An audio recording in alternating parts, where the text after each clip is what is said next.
everyone. We're going to go ahead and get started. Y'all, if you haven't gotten something to eat, go ahead and continue to get something to eat. But we're going to try to stay within our 2-hour allotted time frame. And so we'll get started here. We are going to talk about the mid-biennium budget changes. So we have a 2-year budget that was passed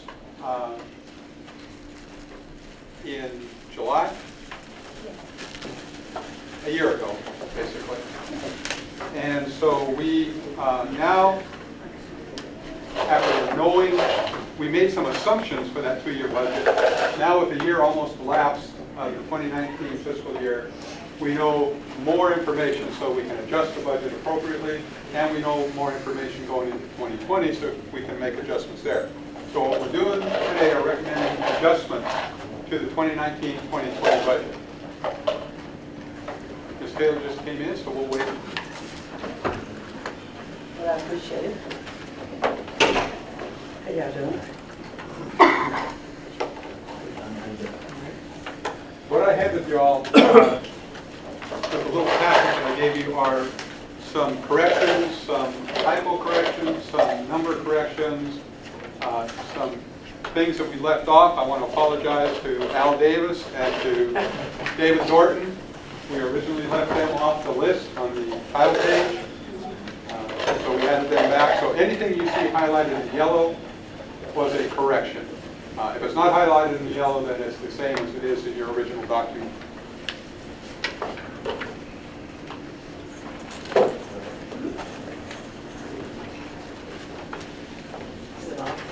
No,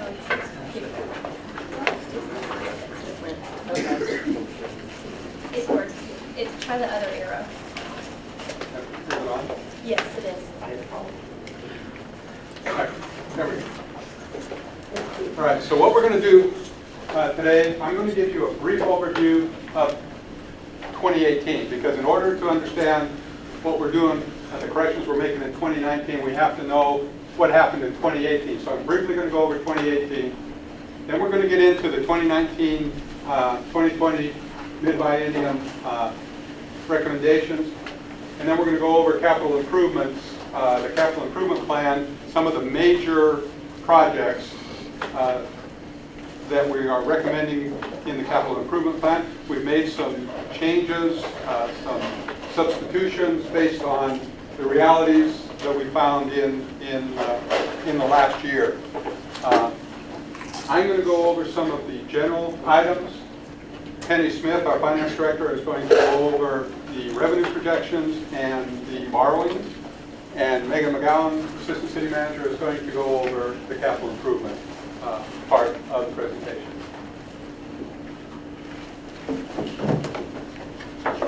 So let's briefly review 2018.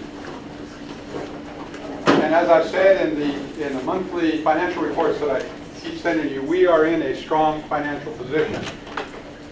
And I guess I keep reiterating that because when I was first joined the city of Auburn was not in a strong financial position. In the mid-90s and previous to that, the city had some budgeting struggles that they were going through. And the revenues just weren't there. And so as I see these new revenues that we're getting, or these new financial documents that we're getting, and it shows that we're in a strong financial position, not only with sales tax, but more importantly with occupational license fees, which shows that businesses are flourishing in Auburn. We're getting more people employed in Auburn, and evidently wages must be going up. So in 2018, our revenues that we projected were higher than what we had projected. And as usual, which we do expect, but we can't count on, our department heads have done a great job, and our various folks in our various departments have done a great job in keeping expenses under budget. But that is a real big deal. I mean, a lot of cities do not have the luxury of such a professional, such a competent, such an engaged, and such a staff that really want to do the best for the citizens of Auburn. And it shows that they are very conscientious about spending the citizens' tax dollars. So in 2018, we ended up with an ending fund balance, which means money we didn't know we were going to get or going to have, of almost $12 million more than we anticipated it to be. I'm going to go over a little bit about the revenue growth in 2018. So as you can see, our revenues, which are sales tax, occupation license fees, business licenses, all those revenues outperformed projections by about $2 million. Overall, all of the revenues increased by 8.6% over 2017. We are a very fast-growing city. We average about 3 to 4% per year in growth. If we average it over a 10-year period. Some years higher growth, some years a little less growth, but pretty much around 3 to 4% every year, which is a very healthy and fast growth rate. And again, with our expenses, we were about $10 million under budget, over the approved budget. $3.8 million of that was from the work that staff does in keeping operating expenses low. $6.3 million of that was from capital projects that either didn't get finished in time, may have not been able to be done for one reason or another. A lot of that $63 million, though, when it was carried over, was actually, we actually paid for that in 2019. And that's part of how we have to adjust the budget. So this is a chart that's in your book. I'm not going to go over that, but that's basically the highlights from this chart.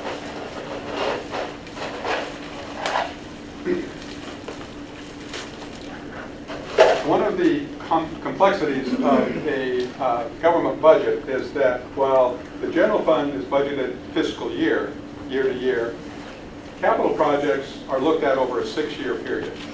And so while we have to pigeonhole them into a fiscal year, they aren't always completed in that fiscal year. It may be 2, 3 fiscal years, or maybe 1.5 years. For the finance staff, it's a challenge trying to make sure that all of those pennies are accounted for in the appropriate line items and in the appropriate years where they are expended. And you see some of the reasons here.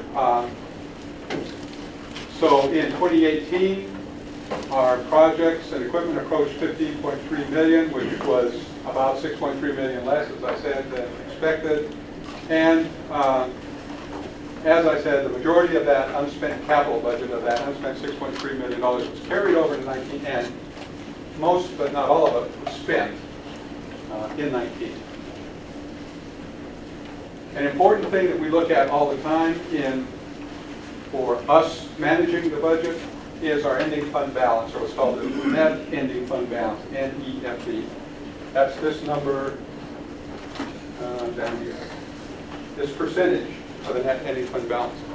By statute, by law, Council years ago passed a law that said we cannot go below 6% ending fund balance. Now, if we were to be at 6%, we would be in trouble, I think. We would not have the bond rating that we have. Our bond rating agencies would not see that favorably.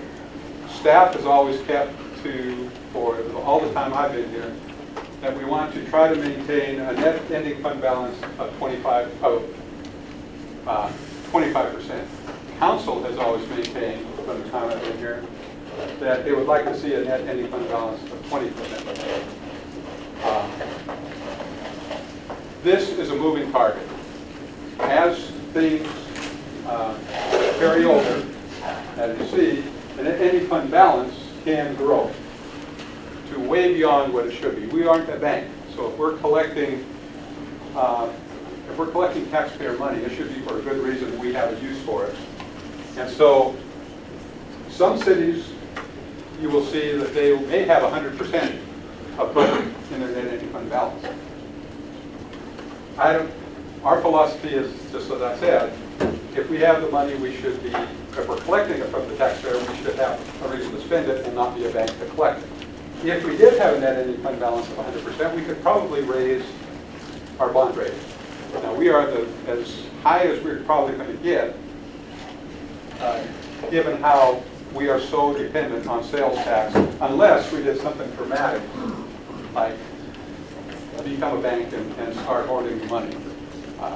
Penny man, talk to that more intelligently than I. But so you see, we had expected to have about a 34% ending fund balance in 18. We ended up with 51.73% ending fund balance in 18. So what that means is we're going to reduce that ending fund balance as additional revenue in 2019.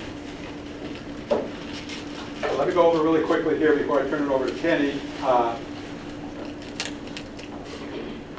When we started the 2019 budget, we already were ahead of where we thought we would be because of the carryover, because of the not spending as much money as what we had anticipated spending, and revenues being higher than we anticipated. So again, we started FY19 in a very good financial position.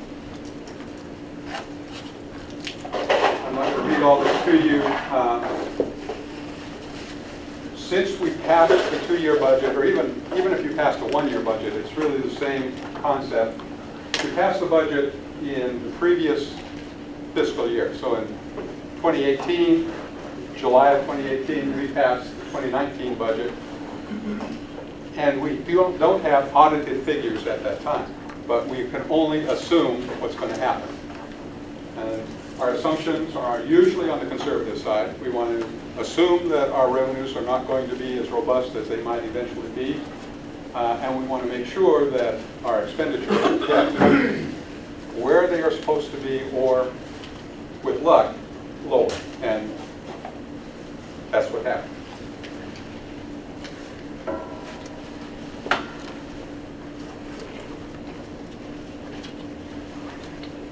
So the city has revenues that span various funds. We are only talking about modifications for the most part. You're going to see some asterisks and a few things that may impact a different fund, but on the general fund only. We have about $95 million, $94 million general fund. To make the math easy, I'm going to say $100 million general fund. If we add in all the rest of the funds we have, the sewer fund, the solid waste fund, the water fund, we have about a total budget of about $160 million, roughly, maybe $140 to $160 million. But you see these funding sources that go into the general fund. And this is going to be Penny. So I'm going to turn this over to Penny. As Jim said, we're focusing in this presentation just on the general fund, but in your book, obviously, you have budgets that go forward through sewer, solid waste, and other funds. But we are going to focus on so general fund revenues. This slide is revenue by source. And as Jim said, the total overall revenues are approximately for 19 and 20 are 93 million, 94 million for the general fund in total. This chart shows our top revenue sources. We slice and dice this throughout different financial presentations that y'all will see. Obviously, sales and use tax, I'm going to talk a little bit more about on the next slide, and so is OCC. So I'm going to hop down just a little bit to business license fees. Included in business license fees is not just the general licenses, brick and mortar, what brick and mortar people pay, but also our residential rental fees, which is 1.5% of gross receipts, and then commercial rental fees and franchise fees. So that's all rolled into that business license fee. It has continues to climb over time, but I do want to mention in that because in 19 there is actually an anomaly in that account.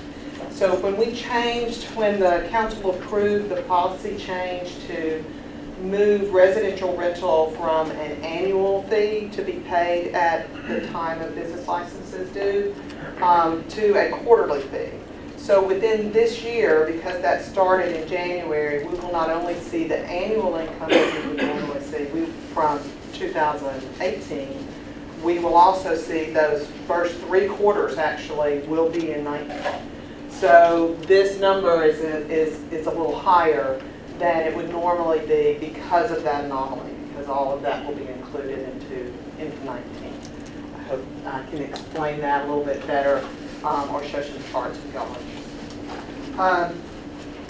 And in addition to, so that's business license fee, that's in the gray, and then the property taxes, which is above that, in the yellow, that you see in the yellow, is 5.8 million. That only represents 5 mills. So we also have in other funds, the 16 mil fund, school tax funds, and 16 mills, and then the 5 mills are collected in the bond tax fund, which is the debt service fund. So this is only representative of 5 mills, but obviously it's increased over time. It represents 6.4% of our general fund total, and it nicely increases, which obviously helps the schools. It helps our debt service fund also. The public safety charges is our 5th largest revenue source. It has climbed in years. It includes not only what Auburn University reimburses us, it's also where we provide services to others, and the charges get reimbursed to us. A lot of that is also Auburn University for special events. So that is our top 5 revenue sources. Oops, I'm still going backwards. Sorry, guys. So, okay. So the sales and use tax, I'm going to flip these slides a little bit. Sales and use tax trends, 9% in the general fund reflects 46% of the fund total. This chart goes a long way back, but I do that to show the increases over time and to also show you what begins as we had a steady increase since 2012, and then in 2017 we moved into a 2-year cycle or a pattern, and that is due to our football season. So when Auburn University flipped to where we have Georgia and Alabama in the same year, they moved so then the years in which we have Auburn and Georgia in the same, Alabama and Georgia in the same year, we have less of a season. So the season we're entering into up front is not front loaded with home games. So when we have, what I'm saying is, I'm portraying this correctly. So as we enter this season, we have Alabama and Georgia in November. But the front of the season, we have less home games. That particular September, our year end is September 30th, so that gets pulled back into the previous year. So in 2019 and in 2017, every other year, we will have what we call a down year for sales tax. And then we will have an up year the following year. So in 2018, it went up, and in 2020, we expect it to go up also. In 2019, you'll notice we actually had a little bit better. That was due to what I call now the Pearl effect, or our baseball team effect. We used to have, back in 2010, we had the CAM effect, because we had a big year that year. So in 2019, because our basketball team did so well, we actually saw those sales tax increase, and the baseball, continuing into what baseball did, we saw those sales tax increase throughout the year, month to month, over our prior years, which was nice for the city of Auburn. So our sales tax is looking very good. And then backwards to OCC. Jim talked about this a little bit earlier. Our OCC is doing very well. OCC is the 1% tax on all gross wages for people that work within the city of Auburn, city limits of Auburn. So the big player in this is our industrial parks. Whenever those industrial parks and commercial development, but industrial parks, whenever they bring in somebody, that is very large. We see increases in our OCC, and that has really, you can see it in 2018 and then the prediction for 2019 and 20. We continue to see a rise in our SEC as our population climbs, commercial development comes in, and then industrial parks as we gather those high wages. Reflects 14.3% of total general fund, and Auburn University is our largest employer still in the city of Auburn. Planned borrowings. So in this biennium, we have planned for, and you've heard a lot about this is just general fund. Let me make sure that you understand that. So in the gray, and I show this going all the way out to 2026 for a specific reason. Before we added the public safety building as part of our general fund obligations, the general fund debt would stop in 2026. It all goes away. So the only thing representative going forward would be the public safety building and the other debts that we will add as we move along through this. Slated for the mid-biennium is the Parks and Rec Master Plan at approximately $15 million and the Wright Street parking deck for approximately $12 million. Future, on this graph, are planned borrowings, and that goes out, that kind of pulls into when we look at that 6-year CIP that's in the back of your book, and as Megan talks about capital projects that are going to be in the future, we are looking and planning for this debt service as we move forward. So in the orange,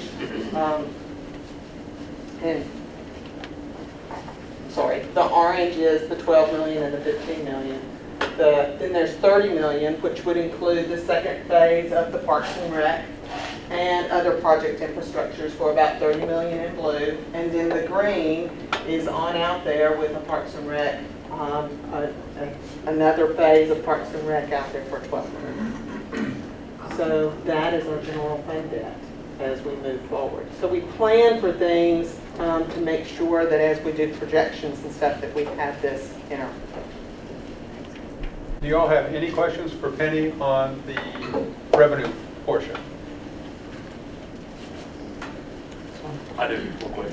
So since 10, we're looking at sales tax wise, we were at 22 million and now we're at 44, I think.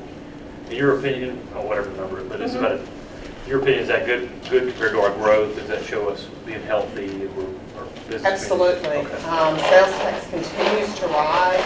We project sales tax at a conservative level for Auburn, but invariably it usually outpaces itself. Right. And so that is very nice for Auburn. The student population has a lot to do with that. They bring not only with them their here and their presence, but their parents' income comes into Auburn with them. So that is helpful.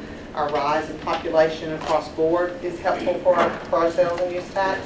Auburn University is a huge player in that, and their sports that brings visitors to our town. But yes, and I think that we will continue to see that. And that is typical of college towns as we look across the nation. When we compare ourselves to Athens, Georgia, or to Tuscaloosa, that is kind of typical. We tend to outpace other cities in the surrounding area. I don't know if you answered this question or not.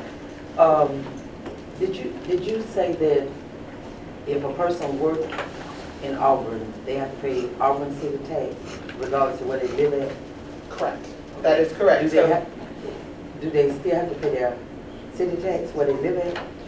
If they have a city tax now, so for example, Tuskegee has an occupation license. Tuskegee has an occupation license fee, and my husband actually works for the university down there, so he pays occupation license fees there to the city of Tuskegee. Okay. Whereas I work in the city of Auburn, I pay this. Regardless of whether or not we live, in the county or somewhere else, we would still have to pay those because it is where you work, the physical location of the building. So even if let's say I worked for the university, but I spent my time all across the state, if I sign an affidavit and my employer signs with that saying yes, that is truthful, then I do not have to pay that occupation license. It is literally physically where you work, and do you work in the city limits. Thank you. It is important to point out, as Penny said, that with the additional jobs coming in our industrial complexes and with the additional jobs generated by our commercial successes, I was going to have a chart here for you just showing when we make a plan, like a road plan, how that affects the revenues. And we have a chart that shows that since we started implementing the Opelika Road Plan and getting more commercial back into the Opelika Road area, and additional commercial into the Opelika Road area, how those sales taxes are starting to increase. And it's important because in the bottom line, our growth in sales tax is quite healthy. So I talked a little bit in the beginning about the importance of the ending fund balance. And so our adopted biennial budget showed a 25%, 26% ending fund balance for 19 and a 26% ending fund balance for 20. That is healthy. That's about where we want to keep that.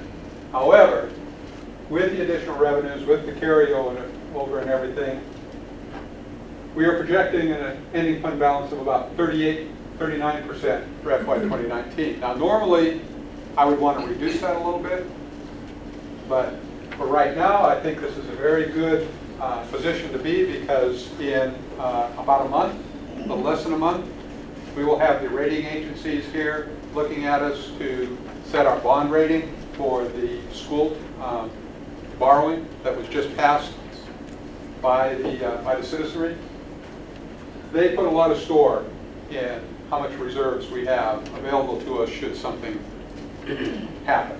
So having a little bit higher ending fund balance right now, I think is good for us to represent to the bond rating agency that we are being fiscally conservative.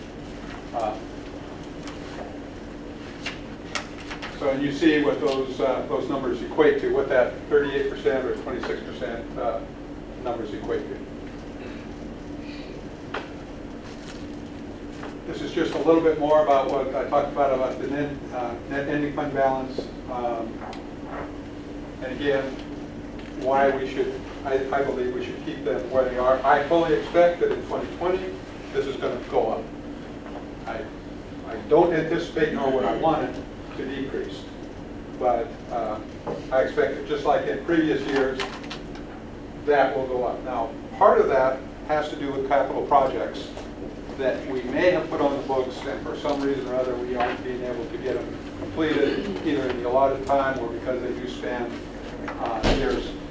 We're doing better, I think, in planning that. And Megan will talk to you about those capital projects.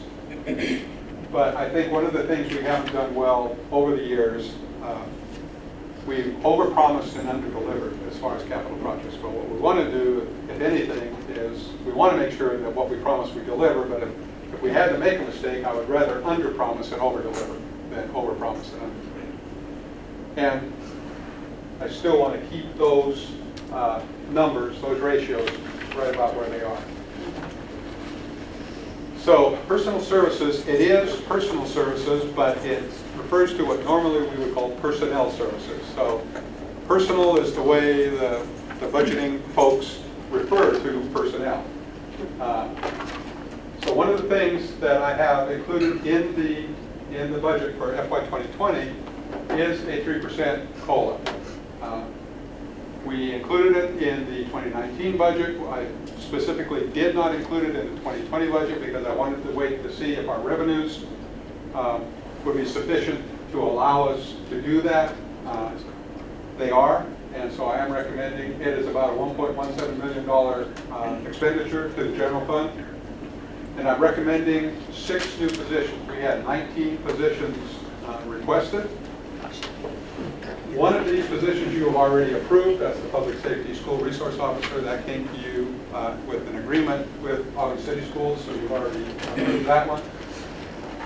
The Water Resource Management, Watershed Management Coordinator, we with all of the growth we have, and with all the inspections that we have to do, and with all of the construction that's going on, we are getting overwhelmed with having people out in the field trying to make sure that these contractors have their sediment, erosion and sediment control in place and they're maintaining it. So this new position would report to Water Resource Management and would be used in that capacity. Same with engineering services. We have so many projects going on that our project manager, we have two, we just don't have enough of them. And so our other personnel within engineering services are having to fill the gap, and we do need, definitely need that position to help with project management. With our increased cooperation with Auburn University, and with Auburn University now putting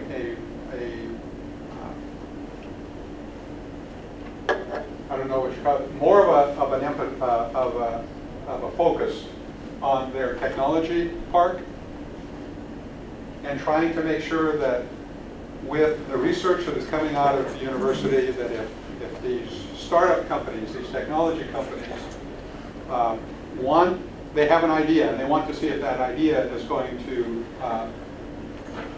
develop into a business.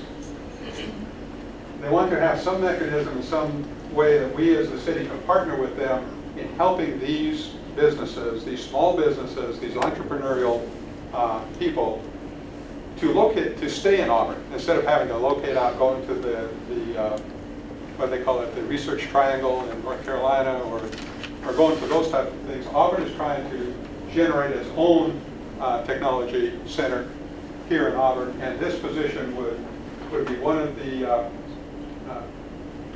aids to letting these people know that come out of the university that there is a place for you here in Auburn, and we can help you go through we can maybe help you with temporary space in our incubator park, let you know that if your company develops, we will have space for you in our technology park. So our inspections also, we are overwhelmed with inspections with all the growth and development that's going on. So I'm recommending an additional inspections inspector. And the Human Resources Administrative Secretary, our HR department has long been lean and mean and has not added personnel in a long time, years, decades. And so this is an administrative secretary position, but this person will also be cross-trained to assist HR with things like payroll, other HR functions. Now you notice there are 2 asterisks here and 1 asterisk there. So the 1 asterisk is telling you that, well, this, I'm recommending this, it is not coming out of the general fund, it's coming out of the sewer fund. And this particular one, with the turnover of our former HR director, who had been here 30 years, 32 years maybe, with that you would expect that the salary that he was getting was much larger than the salary that was offered to the new HR director. Very happy to have it. So with that discrepancy, we are able to cover the cost of this position without adding anything to the budget, any additional funding to the budget.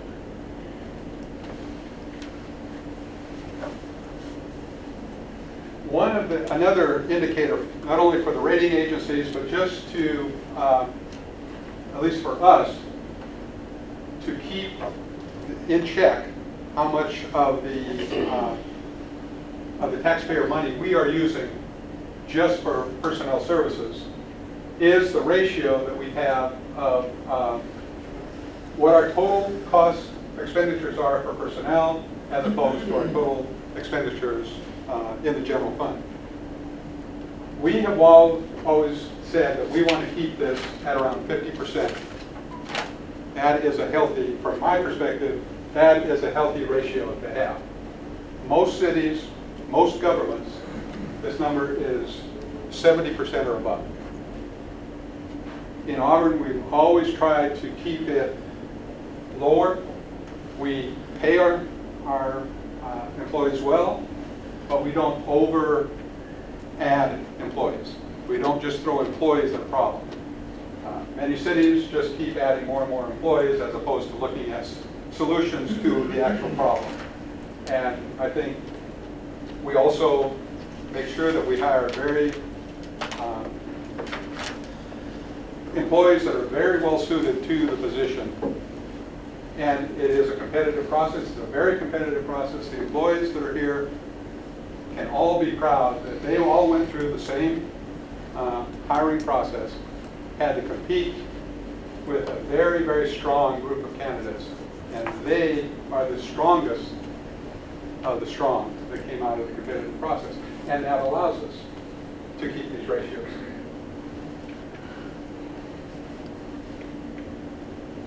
So I'm going to go over some significant changes. These are all in your book, but I wanted to highlight them, bring them out. I'm going to go rather quickly.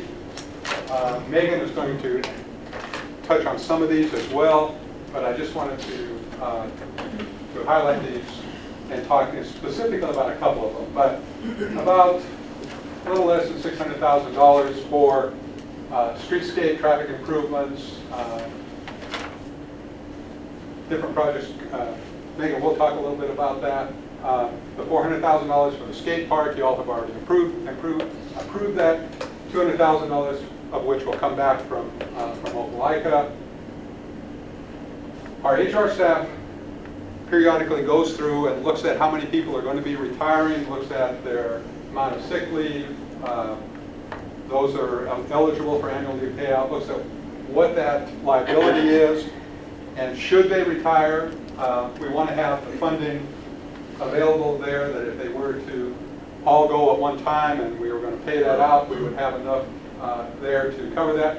That's what that $244,000 of payout for retiring staff is for. Doesn't necessarily mean we will use it, but if the staff does retire, it's there to pay those out. An increase to the Webster Road Connector project. You approved this previously. The $220,000 for Antelope Drive sidewalk project, which you also approved. This is a new one. This is the $200,000 annually that will be coming to you in a contract. We are currently negotiating a contract with East Alabama Medical Center, with Auburn University, with the ARTF, Auburn Research and Technology Foundation.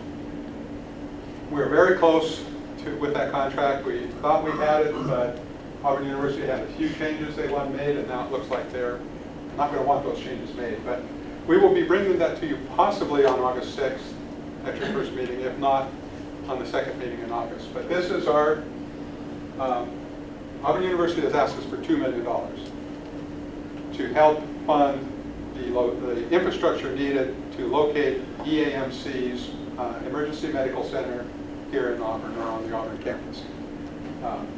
Jim, where is that going to be located? Do you know?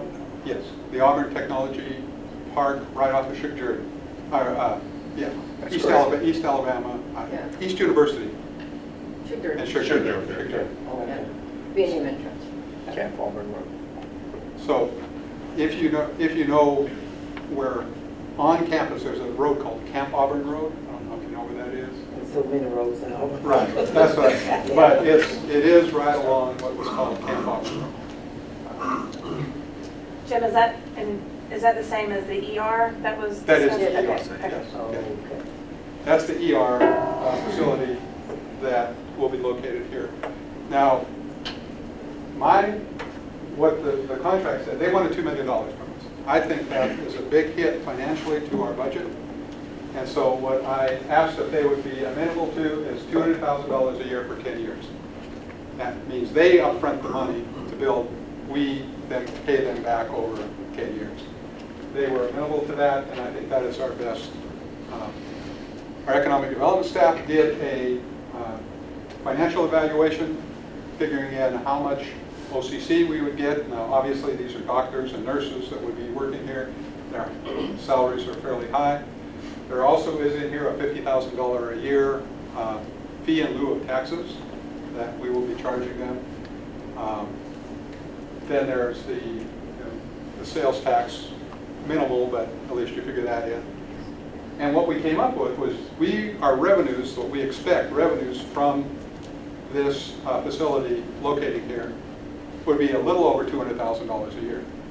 So I figured this is kind of a wash, and it's a great amenity for the citizens of the city of Auburn. Instead of having to go all the way over to Opelika in an ambulance, you now have the option of coming here, depending on which is closer. Jim, just to clarify, so the $2 million doesn't pay for that entire project? Oh, no, it's The entire project is $5 million and the the university... entire infrastructure project is $5 million. Yeah. Ours is only $2 million, and the university is coming up with the other $3 million. And again, without actually showing you the design, but we are going to pay for the roadway up to the roundabout, up to where the EMC facility will be. They are paying for the rest of the campus, Auburn Road. Then the $170,000 increase for the Morris Mill sidewalk project, the $133,910 for the renovation of the Phineas Park. Now, all of this is money we received from the Phineas family, so it is paid for by the Phineas family, but we have to account for it in our budgets. $133,000 street resurfacing to establish some turn lanes for Owens Road to Hickory Dickory Park. This $125,000 transfer to the liability risk retention sub-fund. We had quite a bad year for workers' compensation claims. A lot of it having to do with the 4 officers that were hurt, one killed. And so we want to make sure that that fund is, although it is backed up by the full faith and credit of the general fund, it is good budgeting practice to make sure that that fund is stable. We directly transfer from the general fund into that pot that shows that we are tracking that and we are keeping up with the costs associated with that. There's $125,000 for the Magnolia Avenue lease, depending on what happens with the Auburn Bank. That will be prorated should that lease have to go away, or we don't know, but we want to keep it in the budget if it needs to be there. If it doesn't need to be there, it'll be a surplus. The last thing on significant changes here is now this does not come out of the general fund, but it is somewhat of an anomaly, and I wanted to talk about it. So back about 12, 13 years ago, there was a project, maybe it was even longer than that the Preserve was developing a big project in the northwest part of Auburn, or North Auburn. There was a contract between the City of Auburn and Donahue Land, LLC. You paid Donahue Land, LLC, $250,000 for a portion of a sewer and property to be able to accommodate a sewer line for that entire development. That $250,000 never did get paid, as far as we can determine. That never did get paid to Donahue Land LLC. There was a contract with the City of Auburn, which then was negated evidently with a contract that said instead of the City of Auburn paying you $250,000, we're going to let the Preserve, that development, pay you $250,000. Now, the Preserve had already paid the City of Auburn $180,000 to go towards that $250,000. There is an indication that we gave the money back to the Preserve, $180,000. There is no indication that Donahue Land LLC ever received the $250,000 from the Preserve. Donahue Land has let us look at their financial records, has let us look at, or has given us a signed affidavit and saying that they never did receive the $250,000, and they want to know if we're going to give them the $250,000. My recommendation, and I've talked to legal counsel, evidently, legally, we're past the statute of limitations. Legally, we could probably say we don't owe it to them, as I sent you an email here recently with a question that was asked about it. I think if you look at what is the right thing to do, I think it's, we originally said that in order for us to provide sewage or sewer line for that huge development out there, that part of that obligation was to pay Donahue Land $250,000. That payment was never made. We reaped the benefits with the sewer taps and all of the property tax that we got from it, from all the houses that are out there. So I think we should pay it. This will be a council decision, but it is as part of the budget. One of the things I think that should be included in the budget. It will come out of the sewer fund.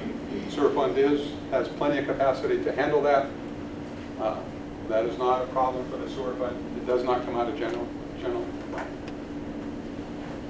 This is not the property that was stated that was gifted and the work was done and given to the city by Haley, correct? That is not the same. Which?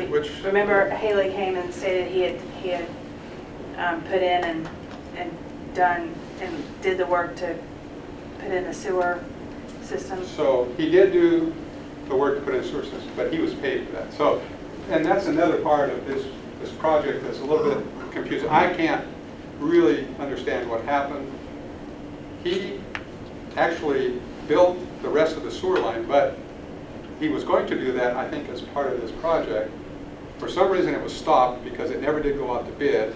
It then went out to bid. He won the bid, and then he finished it. But he was paid so he didn't do it Gratis. gratis. Okay. But he did build the rest of it, but he was paid to do that. Or it stated that he provided the land, the access for the sewer to go through his property. Right. Yes, And he- okay. Okay. Jim, so our development agreement said the city would pay $250,000?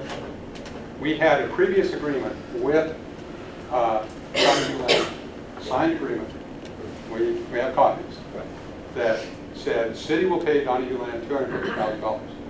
Then we have, after that, another agreement that says that Donahue Land will get its payment from the Preserve LLC. Then the development agreement for the Preserve LLC, that is with the city, says that you will pay Donahue Land $250,000. Now, whose obligation was it to make sure that Donahue Land was paid the $250,000? In my way of looking at it, I think it was the city's obligation. We had an agreement with Donahue Land. We said, no, why don't you go ahead and get your money from the Preserve, and we will put that in our development agreement with the Preserve.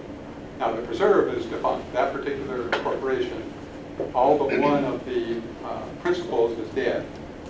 And the one principal that remains does not remember ever giving any money to Donahue Land LLC, at least what he told us. So how much have we paid? The city has paid? Zero. We paid zero to nobody. Okay. We paid zero to nobody. Okay. We were paid $180,000 by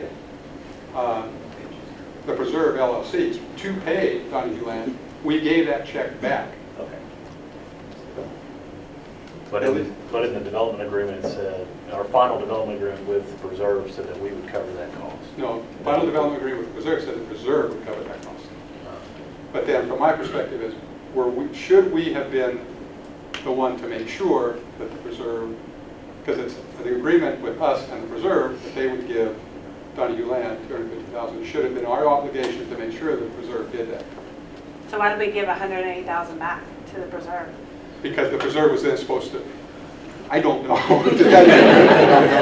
But from what I understand is we gave it back to the Preserve so the Preserve could then give the 250 to Donahue Land instead of 180,000 from the city and the remainder from the preserve. It So was supposed they to- went, the fund took our 180 back. So no one has paid Donahue Land that $250,000. So they say. So they- So, and you said this will come to the council for a decision on whether we add this 250 to the budget or not? Not whether, well, Well, to approve the. when do you approve the budget? Approve the expense. Right. When you approve the budget, if you don't want to add it, you would have to say that you don't want to add it Okay. and why you don't want to add it. Okay, It would be so a council if- decision too. So if the approval be that we don't want to pay the money, what will happen? Do he come back out and cover it up, or what's going to happen? The sewer.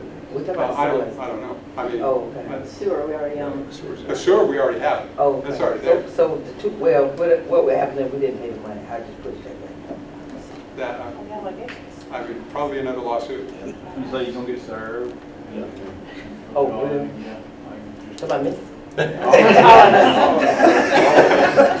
Well, we do have a couple of people in here that can test you.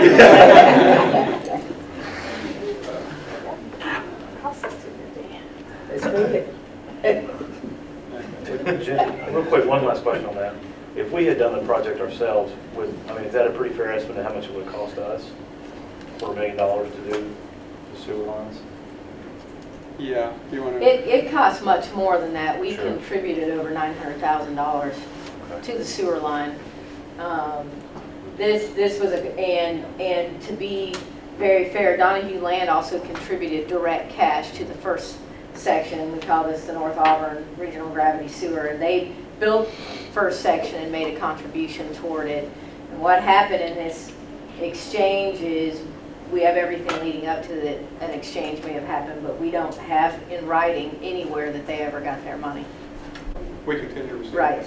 And the development continues. And the There's original another- development agreement Additional actually, to Jim's point, the original development agreement said something further, said you're gonna have $50,000 of skin in the game, and then we're gonna pay you for the rest of the design and construction of the line out of access fees we receive, and we're gonna pay you that twice a year. So that's why Jim is saying he feels that we had an obligation, because it said we were gonna do that, and then all of a sudden, everything gets switched, and now we were two private entities paying each other. We wouldn't do that the same way today. We would be sure that we had it documented that somebody got paid. Everybody got their money. And this Bonds are did in come. place and so Pardon me? And like for example, the Preserve LLC, like we would ensure that they're bonded and in place to make payments. Yeah, I'm not sure how this all came about. Yeah, There was a lot of But moving now- parts because they initially wanted to build a gravity sewer. I mean, that's why this is very deep, no pun intended, but they wanted to build a force main all the way down Donahue, which we didn't want to see. The city had a vested interest also in this following low-lying areas that it normally follows, and it'd be gravity. It's a lot less maintenance. It's a lot better for the people who tie into it. And this was opening up a huge area. And we were trying to keep the preserving part from building the force main, which is not our desire. So, yeah, there's a lot going on in 2006, and I've had to research this for And about 9 months now, so. We have been researching this for almost a year. Yeah. But you said legally, we do not have to pay it. That is our legal counsel's, if I remember correctly, our legal counsel's opinion is that we would not legally have to do it. That I think the statute of limitations has run on this, but, How did this come to y'all's attention? pardon me. How did this come to y'all's attention? I'm sorry. How did it come to our attention? You want me to How do we know? explain? So, no. Megan's going to fall on her sword, but there were some negotiations going on about another project from Donahue Land. And it came up in that discussion that, well, you got $250,000 in the sewer already. And it was, no, we didn't. We didn't get that. And so then we started, well, why didn't you get the money? And then we started researching it. This has been going on since 2006? No, our research has, for the last 9 months. For Yes, but the project was 2006, 2005, 2006. Six when it started. And in 2006, there was a viable Donahue Land and a viable Preserve The Preserve LLC. LLC, the Preserve LLC. So over time, one of them has become defunct. Mhm. And now we're looking at this, And don't confuse it with Preserve Land LLC, which is the new entity, the successor group. Yeah. does the successor group have any ties to the defunct group? There are no legal ties. You can't go after an individual. Yeah. LLC. We've been down the path. Okay. Anything.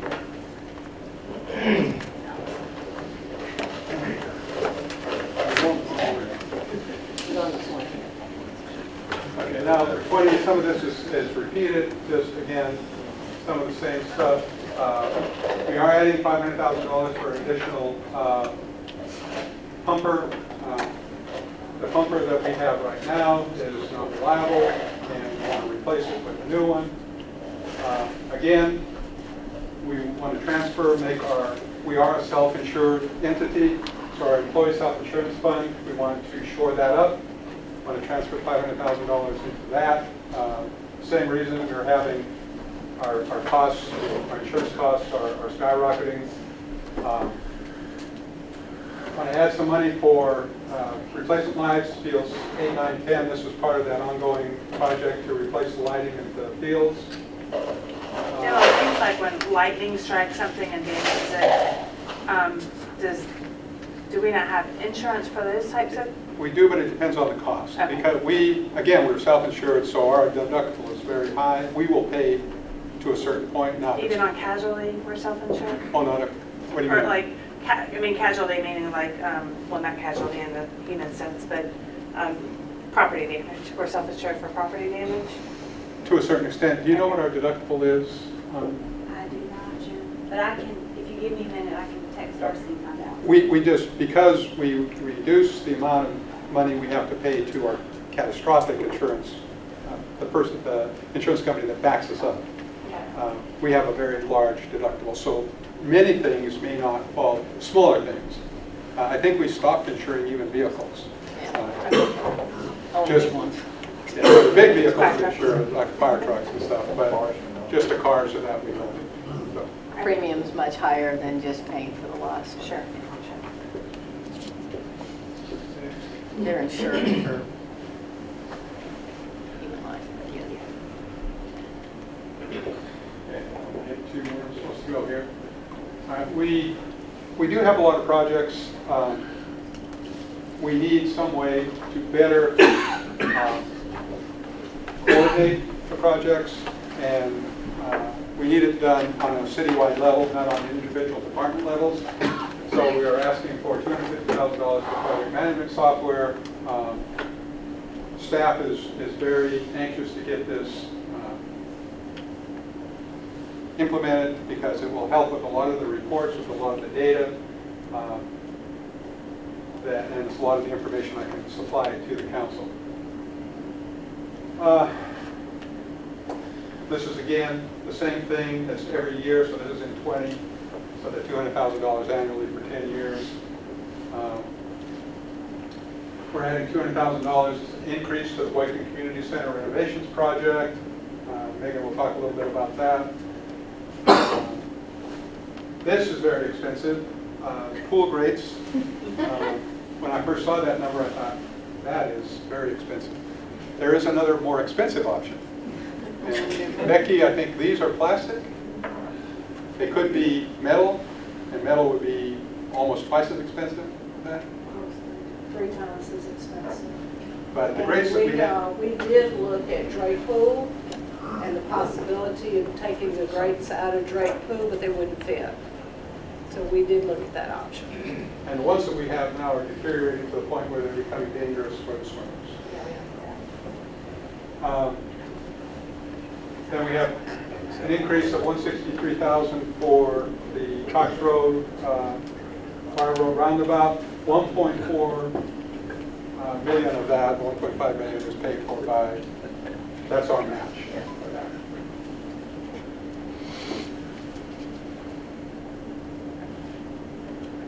Same thing with the Daniels Park. I'm going the wrong way. 158,000 for the Coxswater Road inspection improvements. $150,000 for GPS vehicle telematics. This is again something we've wanted to do for a long time. This is the beginning of even a larger project. This will allow us not only to know where our vehicles are, but also to report back information about the engine. And our pilot project that we did, Tim, was very successful in helping us actually identify some problems with a vehicle that saved us from having to replace an engine. Am I not correct? Yes, we had a oil leak on a vehicle coming from the recycling center on 280, and it sent signal to fleet services that it was leaking. They called it, told me to shut the truck down. And so we think about that $25,000. over time will help us save money, also help us with our management of our fleet. Also, it sets the tone. One of the things I think we've wanted to do for a long time is do a little bit better customer service when our vehicles are out picking up trash or debris. At some point, we'll be able to equip our vehicles with the ability to send out a text that says, I'm on my way to this neighborhood, and people can opt in to get text that got to get your trash out because we're on our way. And also, we intend to at least have cameras on some of our pickup vehicles where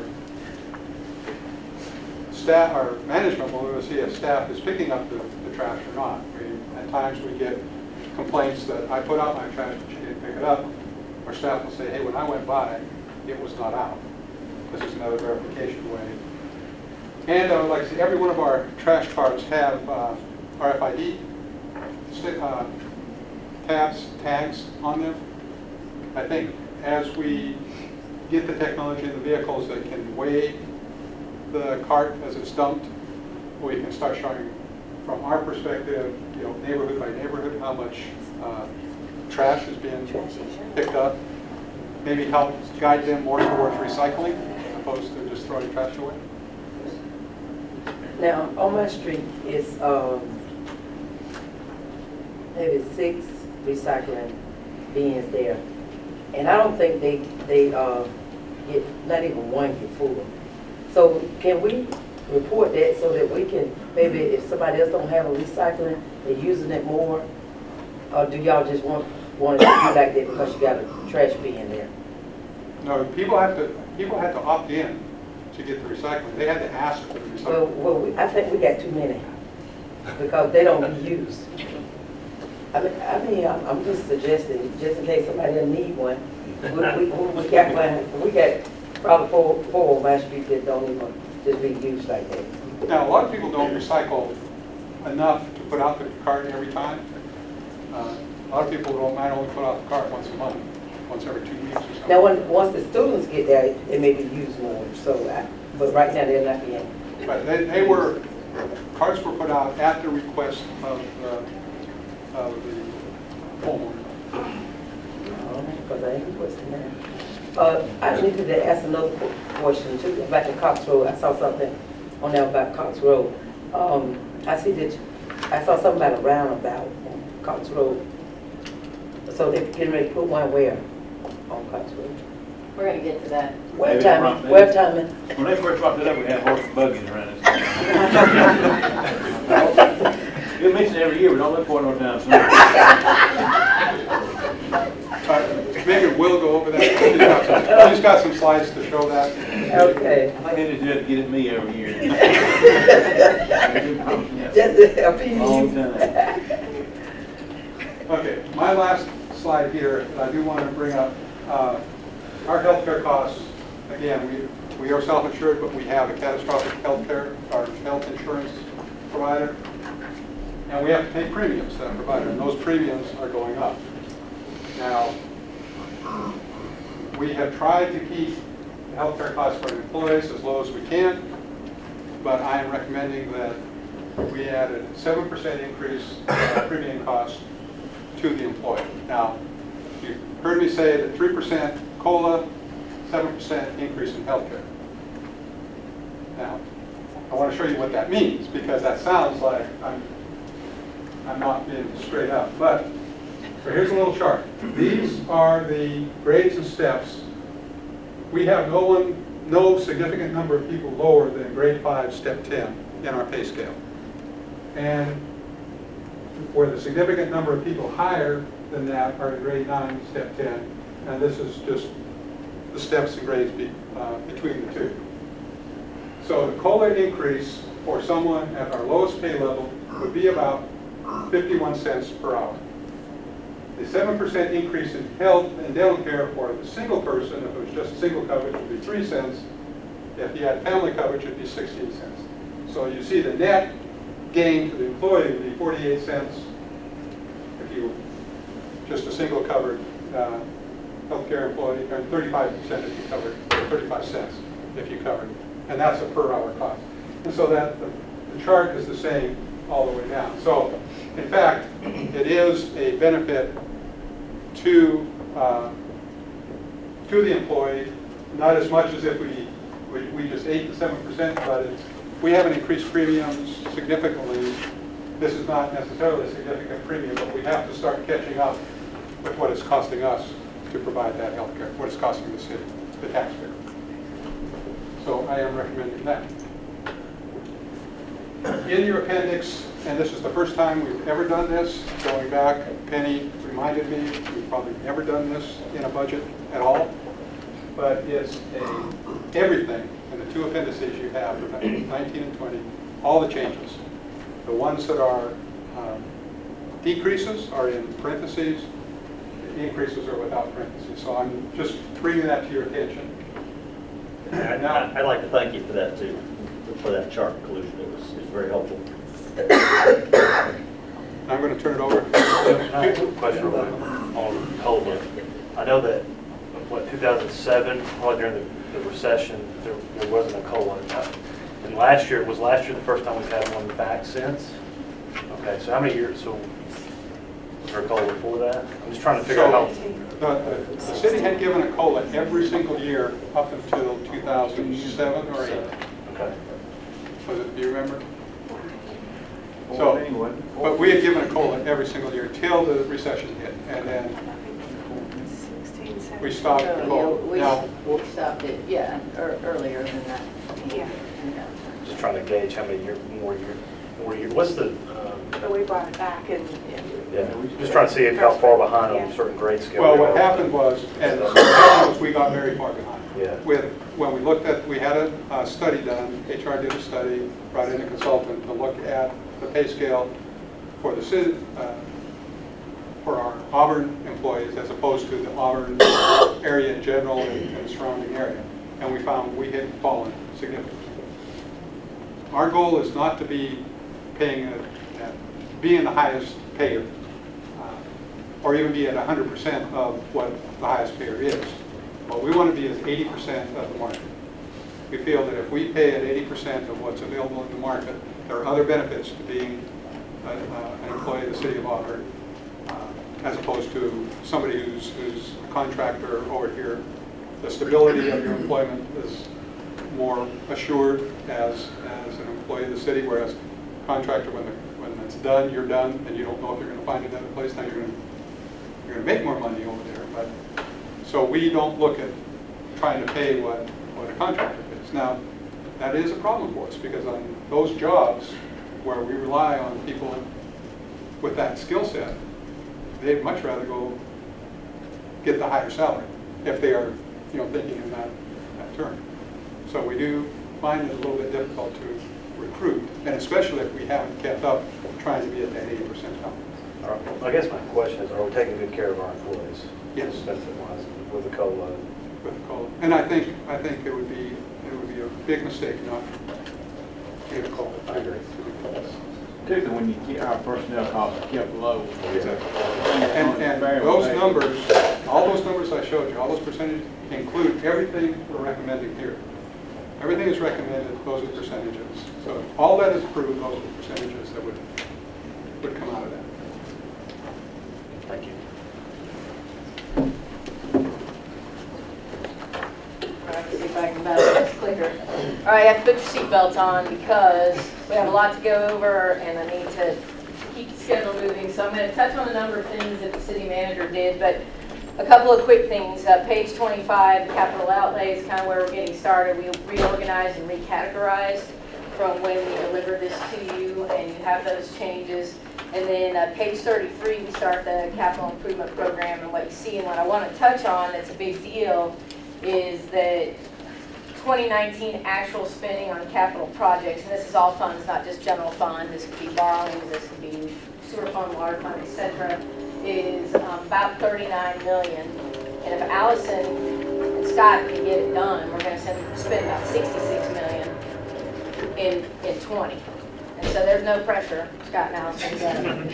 Eric, you guys all have a few things to do, but moving forward, we're gonna go and kind of track down the CIP by, we do categorize things by different project areas. You see this in your monthly updates, and we also follow a lot of our major master plans and projects, so it kind of tracks with what you have in front of you. So very quickly, a lot of you are aware of this project, you've asked about it. We are moving forward with Martin Luther King Drive Highway 14 multi-use path. As typical with ALDOT funding, MPO funding, other things, those projects slow down, and it is great to get grant funds, but to Councilperson Dawson's point, it's very frustrating when you're trying to deliver projects and your constituents are asking. So we're moving forward with this project. We anticipate starting late fall, and again, the goal was to tie this into existing network that we already have on Highway 14, and also to make it easier for some people working the industrial park. If they want to walk or drive, they can walk or ride their bike, they can get there a little bit more quickly. The Morris Mill sidewalk, that's been a project that has been, it started later than we all anticipated, because when we tell you a start date, you get frustrated, your constituents get frustrated. We're starting, well, they're not doing anything. Well, you've seen flagging and staking, and that took a while to get done, but once they got started, they're about building that sidewalk faster than anybody could have ever imagined, and that project is moving along nicely. And it's what they've left behind when you've driven it is only the really tough areas. You can tell, I mean, they'll pour long sections every day, so they're moving. We've got a lot of communication from the city staff with property owners along there that have sensitive driveways and other things, and it's gone actually pretty well once it physically started where people could see. Antelope Drive is moving along nicely. Jim's mentioned that was a big cost item. As you've asked many times in your meetings, we are over budget on a number of things, and we get recent updates from our consulting teams, and we use current bids, and we still pay more over the previous project. Interesting, both the Antelope and the Morris Mill sidewalk projects are groups that we haven't worked with much or ever, and they're both doing a good job, and we hope that they will come back and bid more projects. We love for our local contractors to bid and be involved, but we need to get stuff moving and built. And as the city manager said, we are adjusting our capital improvement plan to be as realistic as possible about what we can deliver. And the addition of this project manager helps, and Scott Cummings and I are looking at a number of ways to continue to push projects out. Our staff is doing all that they can, but 66 million in projects coming in 20, that's a lot of projects moving, and we're ready for the challenge. And the downtown master plan area and downtown improvements, number of things going out to bid is the West Magnolia sidewalk, where we're going to widen out on the north side of the road 8 feet or so. There is a project that will come to you, 320 Magnolia, Chick-fil-A drive-through area with a development agreement, and you're going to see a 10-foot sidewalk in front of that. We have pulled that piece out of our project, and they'll be building from Toomer to Thomas a 10-foot wide sidewalk at staff's requirements. The reason that we did not have that in our project initially at 10 feet is they're lowering the grade. Kind of the sidewalk is higher than Magnolia right there, and they're bringing that down closer to the grade of the curb, and so therefore it allows us to get more width without dealing with some slope issues. So I think that's important. Sanford I'm I'm sorry. on the side with the Chick-fil-A? Yes, ma'am. It is on the north side, not the university side, where years ago when the Shelby Center was built, we acquired some lovely power poles that got moved from the university side onto our side, so we get to look at those and contend with those as well. But yes, city side. This project, everybody's wondered about for years, and they're freaking out about their ability to get to and from work off of Sanford Avenue. We've got some intersection improvements to do at Sanford and Gay and Sanford and College. We've got some MPO funding. And I showed these pretty pictures today because we're finally going to get decorative mast arms. On College Street, we're going to get 2 through lanes in each direction. Right now, when you're headed southbound, you end up in one lane for through, so we'll have a 5-lane section at the intersection of College and Sanford, and then we will have some medians, as you've seen up and down College between Sanford and Miller, and you're going to get a pedestrian crossing right at the heart of Auburn with it's a pedestrian signal, but we call it a rapid flashing beacon, but what does that mean? Okay, it's a pedestrian signal, push the button and it'll flash and you go. That's what rapid flashing beacon is. On to streetscape improvements at the Goose Center. You've seen this. We were very careful to be sure that you had a better picture of the reason that we got some tall grass in the median is it's going to be planted later, and the university hadn't turned it over to us, and we went out and just cut it anyway because actually the grass is going away for better plantings. That's coming. We've got decorative pedestrian lights, some things that need to be stood up here, but we try to get you very recent pictures about what's going on. South College streetscape at the AU Hotel, I think we've all seen this. We did a $250,000 contribution toward it. We've also got one of those nice pedestrian rapid flashing beacons, that's your word of the day, and tree wells and quite a few things and some on-street parking that we're going to get a nice sign on that says 2 hours only like the rest of downtown. And we were working at our kiosk get in, it's installed. But the signs are up. Signs are up, Allison says, so we're good to go on that. Next, this project is on hold. We will do new signals, the decorative mast arms at Thatch and College and Gay and Thatch, but we're waiting on the culinary project. The university is on hold. Aspects of that will be rebid, but you may see some infrastructure begin in the next X amount of months. So we're not going to come in and do our decorative mast arms until such time. The important thing is the $600,000 for this is all city funded, but we will do the Gay and Thatch signal ourselves and make some minor intersection changes there, and the university will build into their project and we'll reimburse them the $300 on the other signal. This is, project of the day. Jim's already talked about it, and we had an intersection closed for a long time because the sinkhole was further down here. But this is the decorative crosswalk going in at Glen and College, and part of our additional funds. And you've seen the decorative mast arms going in. We're also getting a much wider sidewalk in front of the Standard on Gay Street. That's what that work's been doing, is moving curb line and widening sidewalk. And then if you ever tried to walk from City Hall to the depot, you would understand that you needed to rappel in sections. The sidewalk would go up and down and what have you, and that's widening that out and fixing all that. And the Standard did, as part of a little friendly discussion we had with them legally, they contributed $350,000 to that project and then paid us $1 million we also used for the Glen Avenue parking lot.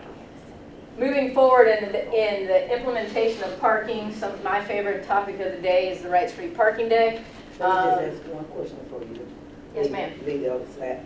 Over on Drake. Oh, on Drake, yes. I guess that's a four-way stop. Drake and Gay. Drake and Gay. Yeah. Are y'all gonna do any kind of improvements there? Now, I hate roundabouts, but they did a roundabout right there. That's what it's slated for. Allison's looking up the year for me. We're slated to do a roundabout there. We're also tying some additional sidewalk in because of the avenue.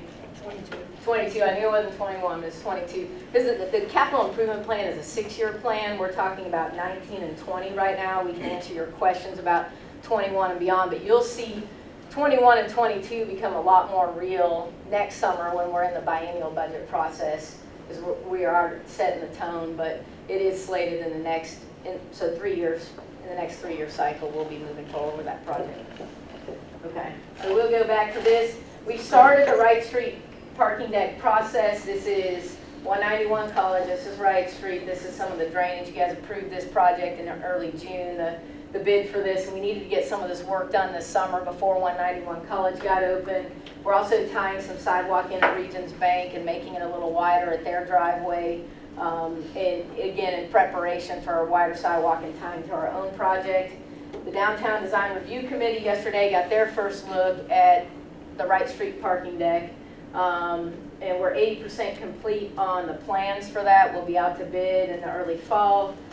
It's a $13.1 million project in totality, and these are some of the elevations. These are very early renderings. They are not, somebody said, well, why doesn't it look exactly like the renderings I saw on the university parking deck? And the answer is we haven't paid the money to fully render until we get Downtown Design Review Committee input. We want to be sure. So and this is its location. Former Baptist Student Union sat here, and this will be a green space in front that is a holding use. So that project we anticipate moving forward this fall with.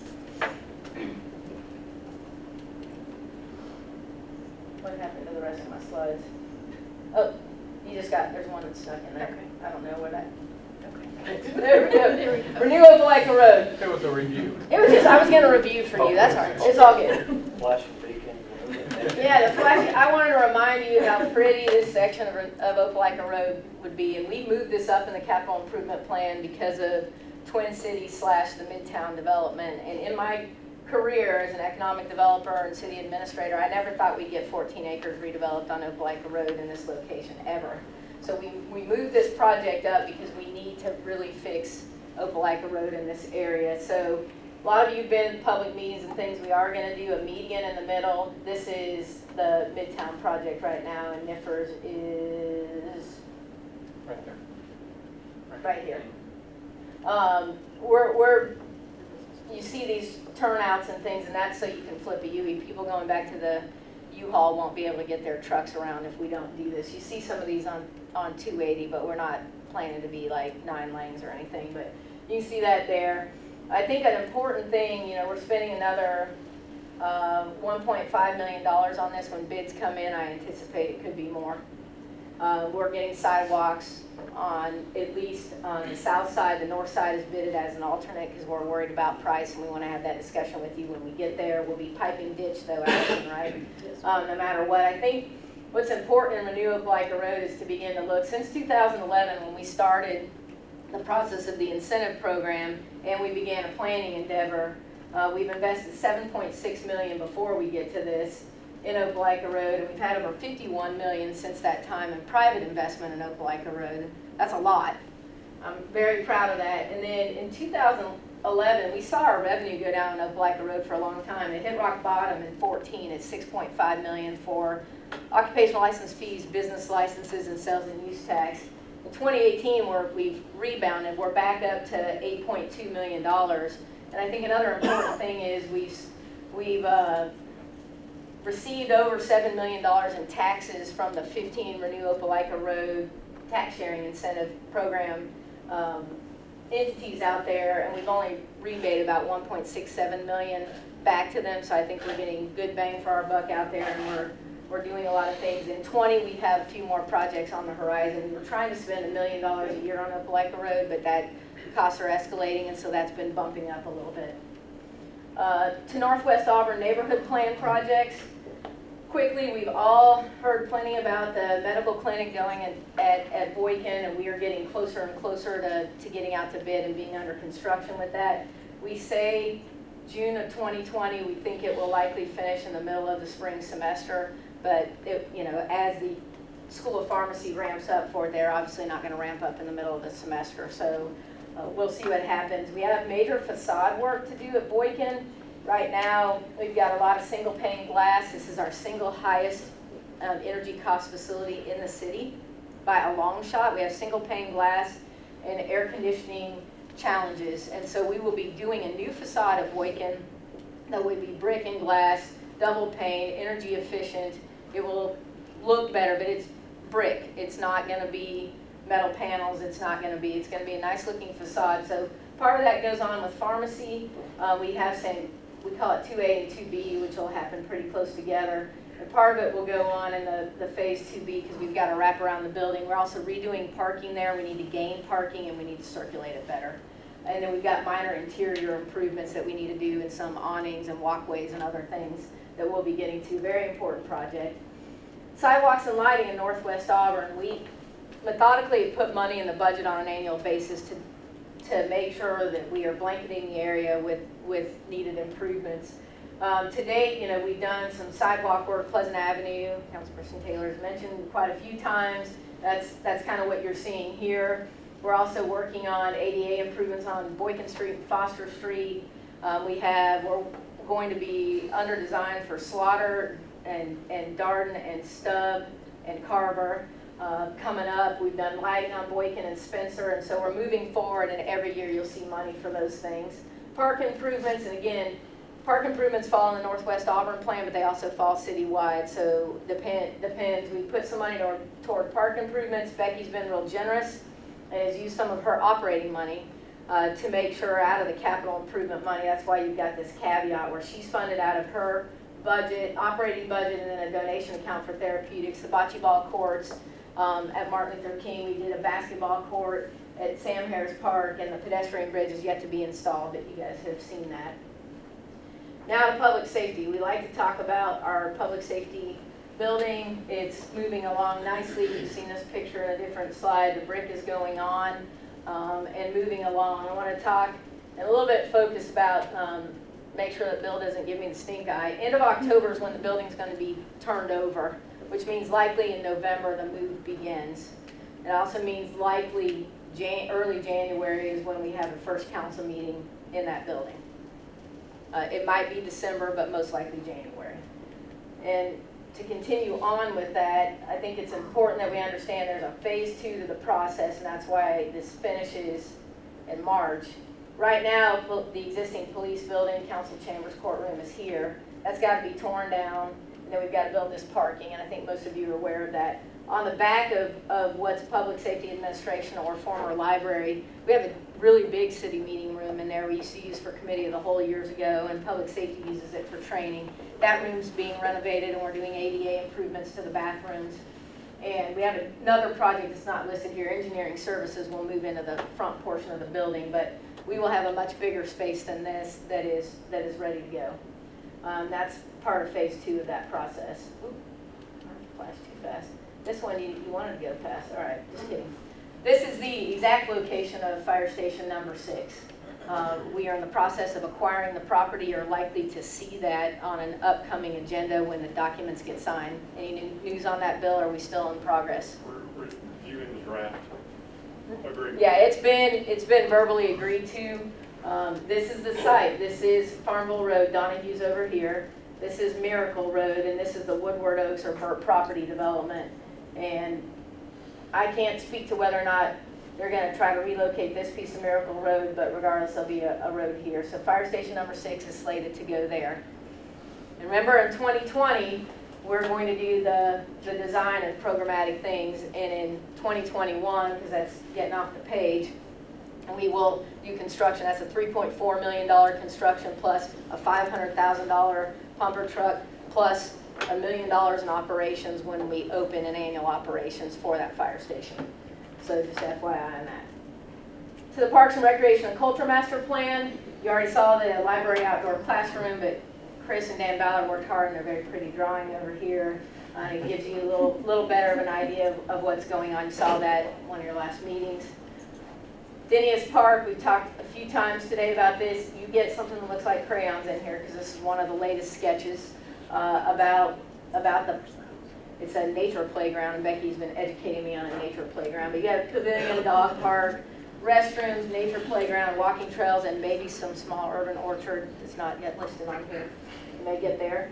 And that's, again, $819,000, and those funds were donated. We will look if bids exceed that for some of the work that we want to do, and we may bid as alternates. We will decide to come back or not based on our bids at the time. The Lake Wilmore property has been something that's been focused on for a long time. It's off of Ogletree Road.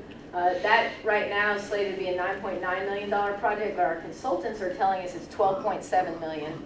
You'll see this on a few things. That what we wanted to do is be sure that you knew, based on scope, our consultants are saying there's a differential. We'll see where we go with this, but we wanted to put you on notice as early as possible. This is where we are. This is a gymnasium, a community center. This is kind of the focus area. This is fire station, Ogletree Elementary, and it's focusing in this area of the master plan. We've got a long way to go in the long term. Some outdoor sport courts and a small neighborhood pool. And the gymnasium is two, what I call, and I use different terms than Becky, 2 full courts, like full competition courts, or 4 short courts. Cross court is what I think the proper term is. You have questions on my, okay. Town Creek Playground.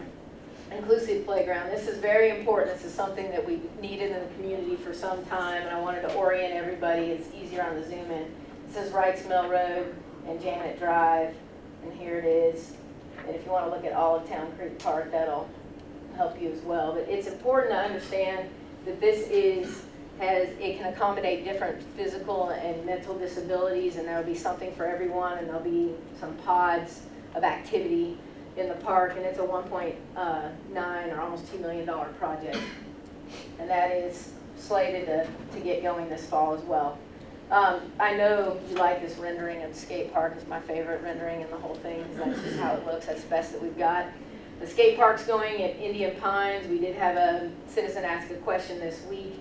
We are very close to getting underway. It's kind of it was a firm that took longer than anticipated with design, but this should get underway. And Becky, it'll be installed pretty quickly, right, once they get moving? Yeah, they sent an email today that their anticipated start date is August 23rd, Okay. and they anticipate 6 to 8 weeks. So this is the old tennis courts at Indian Pines, and it's up near the clubhouse and just directly. I know you're all going to go out there and get your skateboard on. Saugahatchee Greenway Blueway is always a project of interest. It's pricey. It's a little over $1 million, and we're finalizing some design things. It involves almost a mile of Blueway Greenway, and you'll have kayak, canoe drop, and a trailhead. And that seems to be moving on nicely, and we're estimating an October start. Sam Harris Park and Westview Greenway, this was not in the Northwest Auburn Plan improvements because it's part of the Parks and Recreation and Cultural Master Plan. And all we're doing is we're identifying routes and trails, and I tried to zoom in on these areas just so you could see where we're headed. And some of the Northwest Auburn money that is for parks will go as these trails are determined. They will open up new areas that we need to then provide other services or amenities in those areas, and we'll get that figured out at that time. But last but not least, traffic and transportation improvements. Richland Road, everyone's favorite topic. And I know we had a lot going on with that. I think we're all aware of what we did out there. That project is complete, something accomplished in 19. We've got North College, East University Drive / Shipturton Parkway. This is Publix. There'll be a right turn lane, a lengthy one built in, which will make a lot of people happy. And then coming from the other direction, we've got a deceleration lane. The new traffic signal that is in operation is out over here. The little trees that you see, that will be a follow-on project and just not in the initial bid, but I want to make sure we got that in there. And Allison, we're tracking nicely to get moving on that? Yes. Okay. And then South College and Cox Road signal. Look, there's signal poles, look. They're installed. Yeah, we didn't make this up, this is not Photoshop.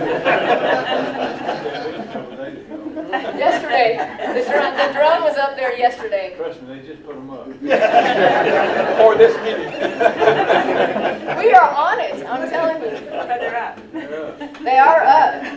Now, I don't know when they'll go to flashing or anything. I was asking a lot, but they're up. So that's it, and moving forward finally. Cox Road widening, and we'll get to the roundabout that's coming next. We're just talking about that we're adding some bike lanes and some width on Cox Road, and we'll get a multi-use path on the east side from West Longleaf to Wire, a little different, and we're working through that, and we do estimate that we'll be moving forward on that very soon as well. And then we're going to get to roundabout. And we did just issue a time frame for this. Again, due to grant funding, this is why we got slowed down. And Allison, that's a fair statement? Yes, very good. Yeah, it is really nice to get a lot of money from the state, but it slows our projects down, and that's a challenging thing. It's hard to turn down this kind of money, but it also isn't always accomplishing what we need. We get 6 to 8 months of plan review, we get back and forth, but here we are. So the university is in this direction, and Interstate 85 is down here. So you can see a realignment of Cox Road going into this, and this is the current design of the roundabout as it sits. So we'll see in May where we are. This is also a question I've been asked a lot about, and this is showing you an alignment for the connection between Richland Road and Martin Luther King / Highway 14. And this shows you kind of what we're thinking and looking at. This is one of those where I said current consultant estimate is $8.2 million, and that does not include right-of-way. That's just construction. We've got to relocate and push this intersection here further north to get stacking over the railroad tracks and put that at grade. We've got school buses, and we try to keep our industrial trucks out of there, but we've got a lot of folks that live in the vicinity that commute through there. That's what it's currently looking like. We are still doing what we can on the right-of-way side. There have been questions about that, and I do not have an update for you any further than I've previously given. Sir? Do we have any word from the school board about anticipated locations within Of the high this? school. On this? Jim, have you heard anything lately, Penny? Allison? No. We don't have any definitive answer on that. It's a very good question, but no, we do not. All right, and then I'm not reading these to you. The 2017 resurfacing and 16 and 15 and 14, they all took so long, we skipped 18. But in 17, you'll see a much bigger list of projects. This was kind of catching up and balancing the things. We actually spent over $2 million on this resurfacing, but in FY19, it's only $566,000. And then when you think, how do we do all this for such a deal? So there's a list. You can see things in your wards and around the city. I see William Street. So y'all could then resurface William Street. Fraser Street West. Yep. That's done. It's So that, done. yep.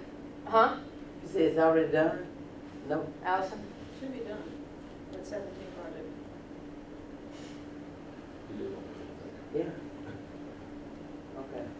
Yeah, it's not done, and we're checking on it, but that's 17, so we skipped to 19, and I know you guys like resurfacing pictures, it's exciting. This is just a list that we did in 19, and that cost $1.6 million. We're kind of running on a $2+ million hit moving forward, and in 20, here's what's up and coming. Give you an idea of a few of the streets that we're doing, and yeah, resurfacing is very expensive. This is saying 1.5 million, and then moving forward in the capital plan, we get into the 20s. Last but certainly not least is the outer loop feasibility study. We get a lot of questions about this. This is 280. This is working its way down Farmville and Mrs. James Road, and off we go on down through property we don't own yet, and down through more property we don't own yet. And it's yet more property, and then we get to the tech park where we own and we have built a section of it.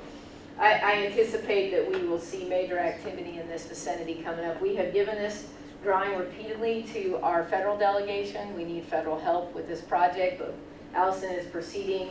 Finally, we're getting scoping done with ALDOT and the Federal Highway Administration so we can proceed. And we need to go through all of those hoops to also be sure if we're going to get Fed funding or any type of state or ALDOT funding.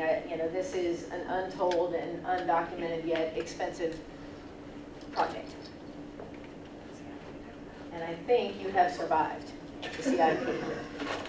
Yes, sir. Do you have a similar chart for restriping as you had for resurfacing? Or can that be made available? We can get where we're restriping. And I think it's important to note, and we told you this before, but to be sure everybody's clear, we've got one restriping contractor, and they do this whole region, most of the state. I had told Allison the other day, I was driving back from Birmingham, and their little pickup truck was parked off at 280, and I thought we need to get that 40 miles further on down so we can get it back to Auburn. But yeah, we restripe about once a year. You'll see temporary striping a good bit, but when you get the thermoplast, it is reflective and lasts, which is life cycle, Allison, 7, 8 years. That is what they have to do. The temporary striping they do, but others can do that as well. The thermoplast is where it's at. I would go into the thermoplast business, but But anyway, if you have any. We have a, I don't know if we have a chart, but we do have a list of all the areas to restripe in the contract, correct? Yes, we do a separate restriping bid for streets outside of the resurfacing project. So it includes what's being resurfaced, Yes. if it needs striping, and a Can you separate get chart. that to us? I have people asking about that. Do what? A list, that list. Right. I had a question about Fire Station 6. We took a nice little roller coaster ride of CIP stuff. Fire Station 6 is the only one that's going to require what I see, additional personnel. Yeah. And, we've got a kind of an outlay of 100,000 to 19 and 220 for land and building, and then eventually the big construction. But, with our, well, personnel costs weren't really reflected anywhere I could see in this budget. For the future, you mean? For the future. Yeah, but those aren't, it's not a hiring, that's an educational process, and some people that need some training, and So, just didn't know what the plan was for that. well, we know that if we have a new fire station, we need to staff it. So we kind of know those personnel costs. So assuming that fire station comes online in fiscal 2021, we would be expecting a $1 million increase in personnel costs there. As I said, I had 19 requests for new personnel. I approved 6. As we grow and as our needs, we might be coming back to you and say, okay, we need 1 or 2 here, a few here, I don't know. We try to keep our personnel costs low. And we try Well, to and keep that's commendable, and obviously well below even our target of 50. If everyone else is, typically runs at 70 and our target's at 50, and we're at 41, there just seemed to be a pretty healthy cushion there. Right. And then even of those 6, one's already been absorbed, and one's from the sewer fund. You're really, kind of a net 4. So,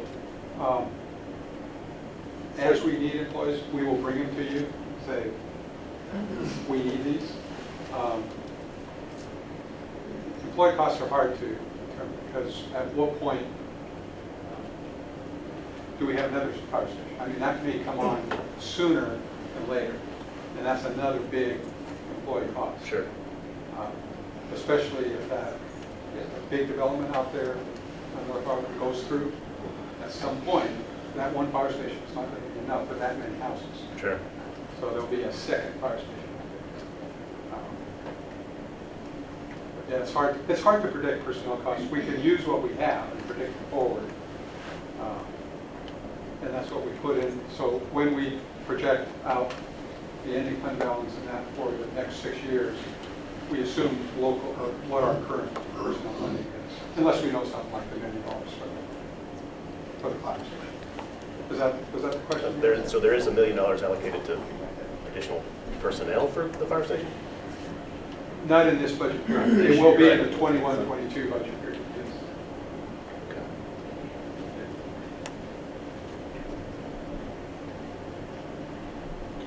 Any other questions on the capital projects before we end up here? Yeah. Okay, so, again, just to go over the summary, in this chart, just to hit the major points, we try to stay at 25% net ending fund balance.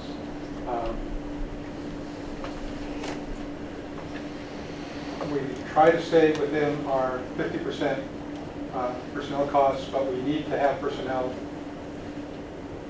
to give the level of service that our citizens expect.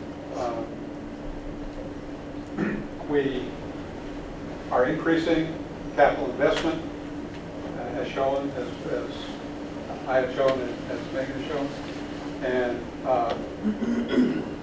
our overall budget, as projected, is very fiscally sustainable and with a little cushion, which I think we need since we're going out for bond rating. And then if you look beyond that, and you look for 21, 22, 23, 24, and you look at our ending fund balance, you see that in the 21, 22, we're still here at 26. We see it start to go up in 23 and 24. I would expect that we will spend that down. It won't be that high, but that's just projections as we go forward.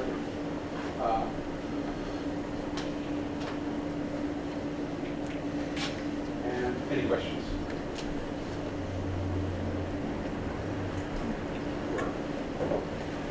Any questions? Is there any such thing as rerouting the railroad track for the train? No. No. I mean, they can turn off in Los Chapoca and go maybe in another direction. It is very difficult for any government entity to work with the railroad company, whether it's local, state, national. If we have to cross a railroad track, or any construction we have to do to cross a railroad track, it takes forever to get permissions, and I would say no. Just ask. Maybe we have a copy of the PowerPoint. Well, the PowerPoint is so big, what we're going to do is give you a link. We'll give you a link to where it is, and then you can, we can't email it, it's just too big to email. Can't PDF it, we'll see how small that is. Sure. Jim, thank you for the work of you and your staff and finance staff, I'd like to thank all the department Penny. heads. Great. Penny and her staff did a great job. Barrett, Barrett's over here sitting, she is our budget manager. She and her staff did a great job. All of the people you see sitting back here had a hand in producing the data that is needed to give this presentation.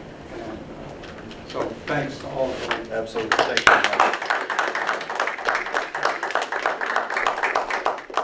As you see, this will be coming to you the August 6th. Thank you. Thank you, Jim.